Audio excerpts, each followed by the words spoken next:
नमस्कार दोस्तों, मैं भाविनी मिश्रा अपने चैनल में आप सभी का एक बार फिर से स्वागत करती हूँ और आशा करती हूँ आप सब भी स्वस्थ और सुरक्षित होंगे। सबसे पहले आप सभी को वट सावित्री व्रत की बहुत बहुत शुभकामनाएं। इस वीडियो में मैं आपसे शेयर करने जा रही हूँ पूजा विधि मैं करके दिखाऊंगी, तो वीडियो के साथ एंड तक बनी रहिएगा। तो चलिए शुरू करते हैं। तो इन सारी सामग्रियों की जरूरत पड़ती है पूजा के लिए, तो ये सारी अगर हम तैयारी करके रखेंगे तो अगर आप बरगद के वृक्ष में भी पूजा करने जा रहे हैं तो ये सारी तैयारियां करके रखेंगे तो बहुत ही आसान हो जाता है। अपने गणेश और गौरी माता जरूर ले जाइए वहां पूजा करने के लिए। घर में आप पूजा करते हैं तो और भी ज्यादा आसान है। एक गमले में आप इस बरगद का वृक्ष लगा लेते हैं और उसके बाद हम संपूर्ण पूजा करते हैं। तो ये सारी तैयारी है जो कि वट सावित्री व्रत में बहुत जरूरी होती है। सूत की माला हमें बनानी होती है वो मैं डिस्क्रिप्शन बॉक्स में डाल दूंगी। तो इस तरह से 12 बार फेरते हुए एक बड़ी माला बनानी है और इस तरह से एक छोटी माला बनानी है। इसको 12 बार फेरना है इस तरह से। फिर इसके बाद इसको हम पीले रंग से, ये देखिए ये बड़ी माला है, इसको खुद पहनना रहता है पूजा में चढ़ाने के बाद, और छोटी माला बरगद के वृक्ष को चढ़ाएंगे, ये देखिए। और इन दोनों मालाओं को सफेद नहीं चढ़ाते हैं, सूत से बनाई जाती है। तो इसको हम इसमें इस तरह से हल्दी का लेप बनाएंगे और उस हल्दी के लेप में इस माला को इस तरह से पीले रंग का कलर कर लेंगे। तो दोनों मालाएं हमें चढ़ानी है, बड़ी माला को बाद में पहनना रहता है। उसके बाद हम ऐपन बनाएंगे। तो चावल के आटे में पानी मिला के आप ऐपन बना सकते हैं, या चावल का आटा है तो आप चावल के आटे से बना सकते हैं, या फिर आप गेहूं के आटे से भी ऐपन बना सकते हैं। इस तरह से रंगोली बनाएंगे। अष्टदल कमल बनाया है मैंने और सिंपल सी रंगोली बनाई है। आप कोई भी डिजाइन बना सकते हैं। चावल को भिगो कर उसको पीस के भी ऐपन बनाया जाता है। तो इस तरह से अष्टदल कमल बनाया है। इसके ऊपर हम बरगद की डाली को एक गमले में लगाकर उसको हम रखेंगे।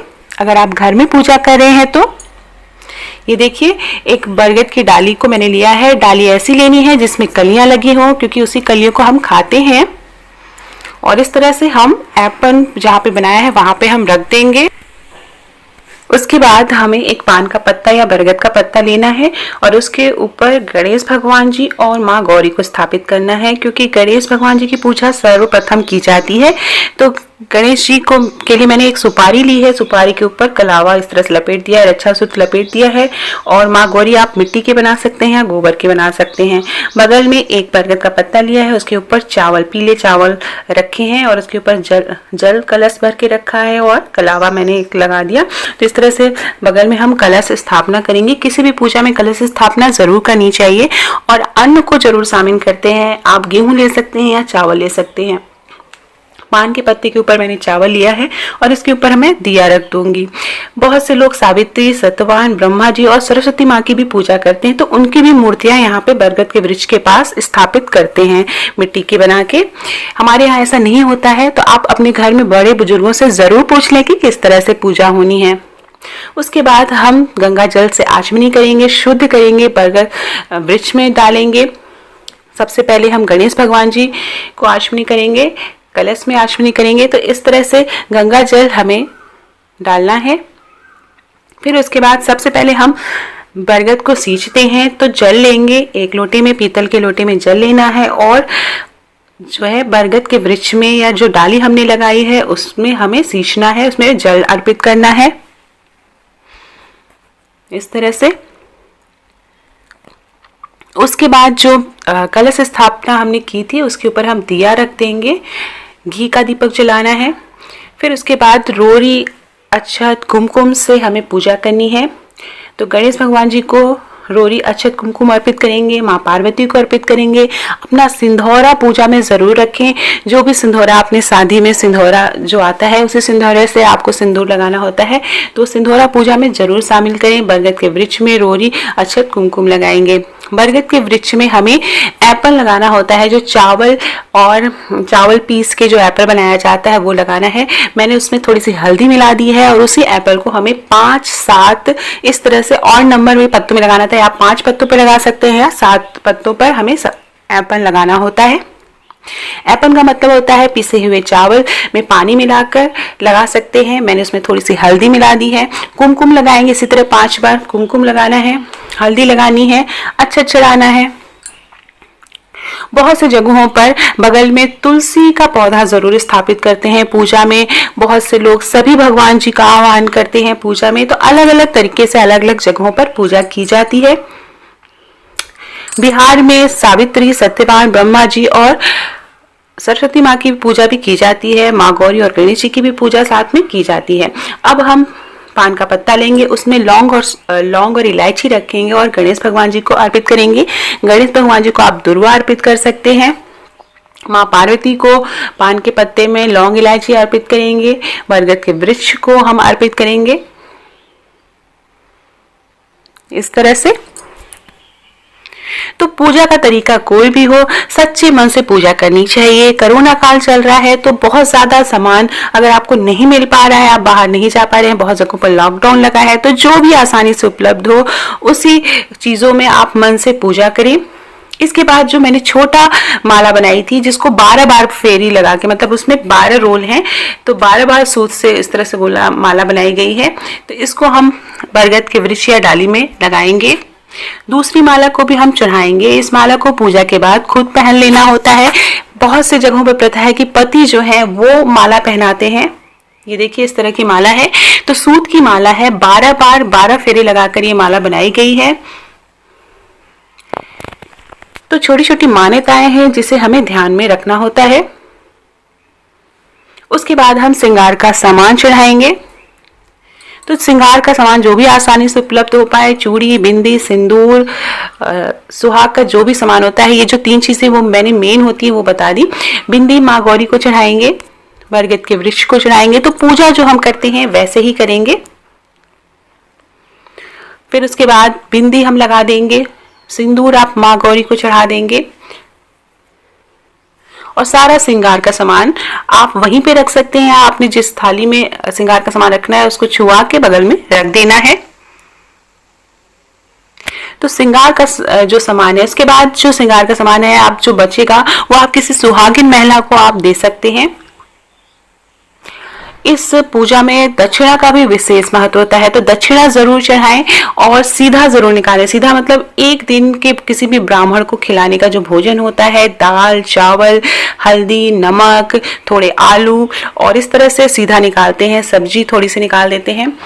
लाल रंग का वस्त्र चढ़ाएंगे। बहुत सी जगह पे नई साड़ी भी चढ़ाते हैं बरगद के वृक्ष को और फिर उसको दान दे दिया जाता है। तो ये श्रृंगार का सामान है, आप अपने पास रख सकते हैं या किसी सुहागिन महिला को दे सकते हैं।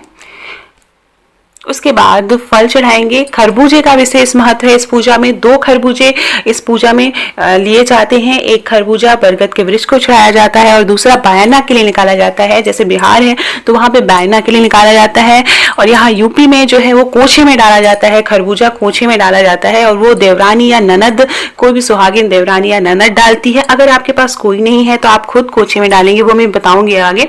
फिर ये जो हमने मीठे बरगद बनाए हैं और पूरी बनाई है, तो 12 पूरी और 12 मीठे बरगद हम इस तरह से अलग कर देंगे। 12 मीठे बरगद और 12 पूड़ियां हम वट वृक्ष को चढ़ाएंगे और 12 हमें रखना है जिसे हमें कोछे में डालना रहता है। बहुत सी जगहों पे पायना दिया जाता है। फिर जो भी आपने मिठाइयाँ बनाई हो वो माँ गौरी और जो है गणेश भगवान जी को अर्पित करेंगे। ये जो सारा प्रसाद का सामान है उसे भी हम चढ़ा देंगे। फिर ये बरगद की 2 पत्तियां ली हैं, उससे गहना या आभूषण बनाया जाता है जिसको पहना जाता है। आप चाहे तो गले की माला बना सकते हैं या बाल में लगाने का कुछ जूड़ा पिन टाइप बना सकते हैं। तो मैंने इस तरह से ये देखिए 2 पत्तियां ली हैं, इसको मोड़ के इस तरह से सूत से लपेट दिया है और इसको चढ़ा देंगे और पूजा के बाद इसे भी पहनना रहता है जैसे कि हम माला पहनेंगे। ये देखिए इस तरह से। तो सारी चीजें भगवान को अर्पित करनी है। 2 खरबूजे अर्पित करने हैं जिसमें से एक खरबूजा आप जो है बायना के लिए निकालते हैं। इसके बाद हम 12 चने लेंगे। 12 चने इस तरह से गिन के लेने हैं। भिगोए हुए चने हमें रखने हैं। इस 12 चनों से हमें फेरी देनी होती है।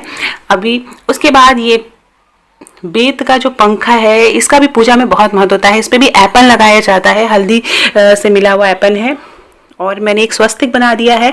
बहुत से लोग इसी पंखे पर खरबूजा और फल फूल रख के बरगद वृक्ष को चढ़ाते हैं और बाद में चूंकि बरगद वृक्ष वट वृक्ष की सेवा करनी होती है तो इस तरह से पंखा हाँकने की प्रथा है पूजा के बाद।